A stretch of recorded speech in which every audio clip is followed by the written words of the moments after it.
చెత్త పన్ను అప్పుడు వేసినప్పుడు చెత్త పన్ను వేసినందుకు చెత్త ముఖ్యమంత్రి అని కూడా మాట్లాడడం జరిగింది. చెత్త పన్ను అనేది చెత్తను కలెక్ట్ చేసుకోవడానికి ఖచ్చితంగా ప్రపంచ దేశాల్లో కావచ్చు, ఏ దేశంలో కూడా శానిటేషన్ బాగుండాలి అంటే ఖచ్చితంగా ఆ చెత్తను కలెక్ట్ చేసుకోవడానికి ఎవరికో ఒకరికి అప్పచెప్పాలి. లేదంటే నువ్వు తీసుకొని పోయి డంప్ యార్డ్లో వేయలేము కదా, మనమంతా చెత్త తీసుకొని పోయి. సో దాని ఒక మెకానిజం ఉండాలి. సో ఆ రోజు ప్రతిపక్షంలో ఉన్నప్పుడు వాళ్ళు మాట్లాడినారు ఆ విధంగా వేయకూడదని. కానీ ఇప్పుడు మళ్ళీ వేయచ్చు, అది చెయ్యొచ్చు అనే పద్ధతిలో వాళ్ళు కూడా ఇంప్లిమెంట్ చేస్తున్నట్టు పవన్ కళ్యాణ్ గారు కూడా అది మళ్ళీ ఎక్కడో ఇంప్లిమెంట్ చేస్తున్నట్టు నేను చూశాను. వెదర్ అది కరెక్టా తప్ప అని కూడా నాకు తెలియదు. కానీ ఖచ్చితంగా చెత్త కలెక్ట్ చేయడంలో మాత్రం నేను అప్పుడు సమర్థిస్తున్నాను, ఇప్పుడు సమర్థిస్తున్నాను. అది పవన్ కళ్యాణ్ గారు అది వేసి ఉన్నా కానీ అది కరెక్టే. ఎందుకు అంటే ఖచ్చితంగా నీ ఇంటి చెత్తను నువ్వు తీసుకొని పోయి డంప్ యార్డ్లో వేయలేవు.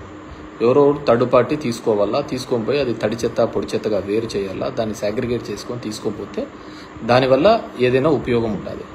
సో దాన్ని ఆ రోజు వాళ్ళు ప్రతిపక్షంలో రాజకీయంగా వాడుకోండొచ్చు, కానీ ప్రజల శ్రేయస్సు కోసం అయితే దట్స్ బెటర్. లేకుంటే మొత్తం చెత్త అంతా తీసుకొని పోయి కాలువలలో వేస్తారు, ఇంటి ముందర వేస్తుంటారు, దానివల్ల రోగాలు ఇవి తప్ప వేరేది ఏది రాదు. సో అది ఆ రోజు వాళ్ళకి తెలియకపోయి ఉండొచ్చు, తెలిసి ఉండొచ్చు, కానీ రాజకీయంగా ఏదో ఒకటి నింద అనేవి వేస్తుంటారు. ఇప్పుడు మళ్ళీ ఇంప్లిమెంట్ చేస్తున్నారని నేను అనుకుంటున్నాను. ఆ విధంగా చేస్తేనే దానివల్ల ఉపయోగం ఉంటుంది. రెండోది వచ్చి ద మెయిన్ వచ్చి రీసర్వేకి అదేదో జరిగిపోతుందని వద్దు అని చంద్రబాబు నాయుడు చెప్పినారు. అవన్నీ క్యాన్సిల్ చేస్తున్నాను, క్యాబినెట్ అప్రూవ్ అన్నారు. మళ్ళీ నిన్న చూస్తే మళ్ళీ అది కంటిన్యూ చేస్తున్నామని చెప్పడం జరుగుతుంది. రీసర్వేకి సంబంధించి నిర్మలా సీతారామన్ తన బడ్జెట్ స్పీచ్లో కూడా చెప్పడం జరిగింది. ఇవి కొన్ని రిఫార్మ్స్ తీసుకొని రాకపోతే కష్టమని, పట్టణ ప్రాంతాల్లో అయితే జిఐఎస్ అని, జియోగ్రఫికల్ ఇండికేషన్ సిస్టమ్ అని, ఇక్కడైతే రీసర్వే అని, టైటిలింగ్ యాక్ట్ అని ఇలాంటివి తీసుకొని రావాలని, అప్పుడైతేనే మేము కొద్దిగా లోన్స్ ఇవ్వగలుగుతామనే పద్ధతిలో వాళ్ళు మాట్లాడడం జరిగింది. సో ఎందుకు నేను చెప్తున్నానంటే, ఉదాహరణకు మా అనంతపూర్ జిల్లా లాంటి జిల్లాల్లో సర్వే నెంబర్ 50 ఉదాహరణకు ఉంటే ఆ 50లో ఉండాల్సినది 70 ఎకరాల ఎక్స్టెంట్ అయితే 150 ఎకరాలకు పాస్బుక్లు ఉంటాయి. దాంట్లో ఎవడు భూమి మీద ఉన్నాడో, ఎవడు బ్యాంకు లోన్ కోసం దొంగ పాస్బుక్లు పెట్టుకున్నాడో కూడా ఎవరికి తెలియదు. ఆ విధంగా మా జిల్లాలో దగ్గర 25 లక్షల ఎకరాలకు ల్యాండ్ కంటే ఎక్కువ పాస్బుక్స్ ఉన్నాయి. అవన్నీ ఫిల్టర్ కావాలి, అవన్నీ క్లియర్ కావాలంటే ఖచ్చితంగా రీసర్వే తప్ప వేరే దారే లేదు. అది 100 years బ్యాక్ మనకు ఒకసారి రీసర్వే జరిగింది బ్రిటిష్ కాలంలో.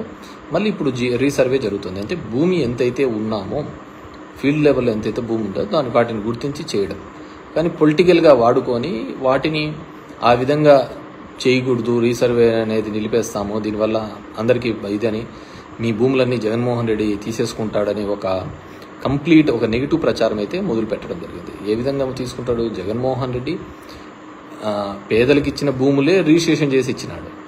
అలాంటిది ఏ విధంగా తీసుకుంటాడు అనేది కూడా ఆలోచించలేరు అనుకుంటే డెఫినెట్గా నిజం నోరు దాటే లోపల అబద్ధం ఊరంతా చుట్టేసుకొని వచ్చినట్టు జరగాల్సిన నష్టం జరిగిందనేది అందరి యొక్క భావన. కానీ రీసర్వే లాంటివి డెఫినెట్గా ఇట్స్ అ రిఫార్మ్, అలాంటివి జరిగే తీరాలి. ఎందుకంటే దానికి గవర్నమెంట్ షూరిటీగా ఉంటుంది నీ టైటిల్కి. దానివల్ల 95% సివిల్ పంచాయతీలు, సివిల్ కోర్టులో డిస్ప్యూట్స్ అన్నీ తెగిపోతాయి. ఫీల్డ్ మీద భూమి లేకుండా చాలా పాస్బుక్స్, ఇప్పుడు మా జిల్లా చూస్తే 50 లక్షల ఎకరాలకు ఉదాహరణకు భూమి ఉంటే ఫీల్డ్ లెవెల్లో 75 లక్షల ఎకరాలకు పాస్బుక్లు ఉన్నాయి. సో అవన్నీ ఫిల్టర్ ఏ విధంగా అవుతాయి? కాబట్టి వాటన్నిటినీ కూడా ఏ విధంగా చేస్తారు అని అంటే మళ్ళీ రీసర్వే ద్వారానే అవన్నీ రెక్టిఫికేషన్ అనేది కావడం జరుగుతుంది. లీగల్ డిస్ప్యూట్స్ అన్నీ పోవాలి అంటే, కానీ దానిలకు కూడా తప్పు పట్టడం జరిగింది. సో అందుకే నేను చెప్తున్నాను కదా, ఏమేమి చెప్పారు, ఏదేది చెప్పారు, ఇవన్నిటినీ కూడా అందరము కూడా పొలిటికల్ సరే ప్రజలకు ఆవేదన ఉండే ఉంటుంది. సో నాకు అది చూస్తున్నప్పుడు ఈ ప్రస్థానం సినిమాలో సాయి కుమార్ డైలాగ్ గుర్తుకొస్తుంది, ప్రతి మనిషిని కదిలించేది ఒక ఆశ ఒక్కటే అని. ఆ విధంగా ఆ ఆశతోనో కోరికతోనో కొత్తగా ఏమైనా మంచి జరుగుతుందని ఒక ఆలోచనతో చేసింటారు. So we have to give time. ప్రభుత్వానికి కూడా మనం టైం ఇవ్వాలి. టైం ఇచ్చిన తర్వాత వాళ్ళు కూడా ఈ ఇయర్లో కూడా చేయలేకపోతే సరే, ఒక ఫైనాన్షియల్ ఇయర్ అంతా అయిపోయినా కానీ నువ్వు చేస్తూ ఉన్న హామీలు ఏమైనాయి, సంపద సృష్టిస్తాను. ఇప్పుడు అమరావతి అనే దాంట్లో ఒక్కొరికి ఒక కన్ఫ్యూజన్ అనేది, కొంతమంది లోన్ అంటారు, కొంతమంది గ్రాంట్ అంటారు, కొంతమంది మేము చూసుకుంటామని చెప్పేసి ఫైనాన్స్ మినిస్టర్ మేము అని చెప్పి లోన్ కిందకి వస్తుంది. డిఫరెంట్ బ్యాంకింగ్ సెక్టర్ ఏఏబి కావచ్చు, ఎక్స్టర్నల్ ఎయిడెడ్ బ్యాంక్ ఈఏబి గురించి కావచ్చు, వరల్డ్ బ్యాంక్ గురించి కావచ్చు, డిఫరెంట్ బ్యాంక్స్ నుంచి ఇప్పిస్తాము అని అన్నారు. మరి అది ఏ విధంగా ఇప్పిస్తారనేది ఇంకా ఇంతవరకు గైడ్లైన్స్ రాలేదు. సో ఆ విధంగా ఉంది. దానిల మీద కూడా క్లారిటీ లేదనమాట. సో ఓవరాల్గా we have to give, because మనకు చేస్తామనేది ఎటువంటి ట్యాక్సేషన్ లేకుండా, కొత్తగా ట్యాక్సులు విధించకుండా, పెంచిన కరెంటు ఛార్జీలు తగ్గిస్తామని, పెరిగిన ఛార్జీలు తగ్గించి, ఎటువంటి ట్యాక్స్ లేకుండా సంపద సృష్టించి వాటి ద్వారా పథకాలు ఇస్తామని చెప్పేసి. సో మనం 2 నెలల్లోనే అద్భుతాలు జరుగుతాయనుకోవడం కూడా తప్పే, అద్భుతాలు చేస్తారనుకోవడం కూడా తప్పే. సో అది చంద్రబాబు నాయుడు గారు చేస్తారనేది ఇంకా పెద్ద తప్పవుతుంది. So we have to give time for them. And దాని లోపల కొన్ని చోట్ల ఈ గొడవలు కానీ ఇలాంటివి కానీ ఇట్స్ ఎ గుడ్ కల్చర్ కాదు అనేది మా భావన. ఎందుకంటే మనం వేసిన బంతి మళ్ళీ తిరిగి బౌన్స్ బ్యాక్ అవుతూ ఉంటుంది దాన్ని. సో అది మళ్ళీ వెనక్కి వస్తూ ఉంటుంది. సో అది చాలామంది మనల్ని ఎంకరేజ్ చేయొచ్చు, ఎంటర్టైన్ చేయొచ్చు, ఇలాంటివి చేయండి అని చెప్పేసి. మళ్ళీ అది రివర్స్ వచ్చినప్పుడు వాళ్ళు ఎవరు మనకు కనపడరు అనమాట. సో అవన్నీ కూడా మనం జాగ్రత్తగా, మన మాట తీరు, మన ఇదన్నీ కూడా జాగ్రత్తగా ఉంటే మనకి కూడా బాగా పీస్ఫుల్గా ఉంటుంది అనమాట. సో అంటే బేసిక్గా నేనేంటంటే మన వాళ్ళు వైసీపీ క్యాడరు వీళ్ళంతా చూడన్నా ఇట్లా చేసినాడు అని ఈ సోషల్ మీడియా ప్లాట్ఫామ్స్లో దీనిలో పెడుతుంటే, అదే మనం కొద్దిగా టైం ఇవ్వాలా, టైం ఇచ్చిన తర్వాత చూద్దాం వాళ్ళ సంగతి అని చెప్పేసి. అదేవిధంగా అమ్మఒడి తీసేసి తల్లికి వందనం అనేది ఇలాంటివన్నీ పెట్టడం ఇంకా ఇప్పుడు లేదు, నెక్స్ట్ ఇయర్ అంటున్నారు. చూద్దాం నెక్స్ట్ ఇయర్కి ఏ విధంగా చేస్తారు. బేసిక్గా నేను జగన్మోహన్ రెడ్డి అప్పుడు ప్రభుత్వంలో ఒక ఎమ్మెల్యేగా కావచ్చు అబ్జర్వ్ చేసినది ఏంటంటే, జగన్మోహన్ రెడ్డి గారు ఎక్కడ కానీ ఫ్రీ బీస్ ఇవ్వలేదు. అందరూ ఏం చేస్తున్నారంటే ఉచితంగా పథకాలు పంచుతున్నాడు అనే ఒక తప్పుడు భావం తీసుకొని రాగలిగినారు. కానీ ఆయన ఎప్పుడూ కూడా ఉచితంగా పథకాలు ఏది ఇవ్వలేదు.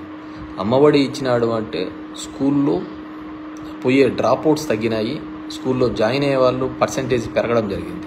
నాడు నేడు చేసినారంటే ఒక గవర్నమెంట్ ఇన్స్టిట్యూట్ని డెవలప్ చేసే కార్యక్రమం చేసినాడు, ప్రైవేట్ ఇన్స్టిట్యూట్ని కాకుండా ఇది. సో అది అమ్మఒడికి అనేది ఉపయోగపడింది. విద్యా దీవెన, వసతి దీవెన అంటే హైయర్ ఎడ్యుకేషన్లో చదువుతున్న పిల్లలకు ఉపయోగపడేది. సో వాళ్ళందరికీ అర్థం కాలేదు హైయర్ ఎడ్యుకేషన్లో చదివే దానిలో ఆ డబ్బులంతా జగన్మోహన్ రెడ్డి ఫీజుల రూపం ద్వారా మన అమ్మద అకౌంట్లోకి వేస్తున్నాడు అనే విషయాన్ని గుర్తించలేకపోయి ఉండొచ్చు, ముఖ్యంగా దీనిలో యువతకు చూస్తే. అదేవిధంగా